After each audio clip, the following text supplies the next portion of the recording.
अमन के अलंबरदार गजा का मुहासरा तोड़ने के लिए समुद फ्लोटिला रवाना है। 40 ममालिक के 500 कारकुन 50 कश्तियों पर सवार हैं। इसराइल ने फौजी तैयारियां तेज कर दी हैं।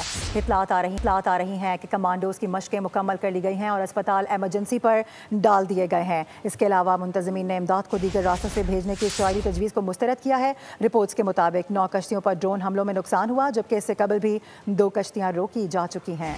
गजा के मुहासरे को तोड़ने के लिए दुनिया भर से कारकुनों का समंदरी काफिला समुद फ्लोटिला जल्द ही मशरकी बुहेरा रोम की लहरों को चीरता हुआ गजा के साहिलों पर पहुंचने वाला है। इसराइल ने इस मुतवक्के आमद के पेश नजर फौजी तैयारियों में तेजी कर दी। 40 ममालिक के 500 से जायद कारकुन तकरीबन 50 कश्तियों पर सवार है। उनका वाहिद मकसद 18 बरस से जारी गजा के मुहासरे को खत्म करना और वहाँ के मजलूम अवाम तक खुराक और अद्वियात पहुँचाना है। इतलात के मुताबिक इसराइली कमांडोज ने समंदरी ऑपरेशन की खुसूसी मशकें भी मुकम्मल कर ली। वजारत सेहत ने मुल्क के तमाम अस्पतालों को इमरजेंसी अलर्ट पर डाल दिया। ये सारी सूरत हाल उस वक्त सामने आई जब इसराइल में यौमुल गुफरान जैसे बड़े मजहबी त्योहार की तैयारियां भी जारी है। इसराइल की जानिब से इमदाद को अश्कलून, कब्रिस या वेटिकन के रास्ते भेजने की तजवीज़ दी गई थी, मगर फ्लोटिला के मुंतजमीन ने यह ऑप्शन मुस्तरद कर दिया। रिपोर्ट में दावा किया गया है कि इस बहरी बेड़े पर पहले ही ड्रोन हमले हो चुके हैं, जिनमें 9 कश्तियों को नुकसान पहुंचा। इससे कबल जून और जुलाई में भी 2 कश्तियां मादलेन और हंजला इसराइली फोर्सेज ने रास्ते में रोक ली थी।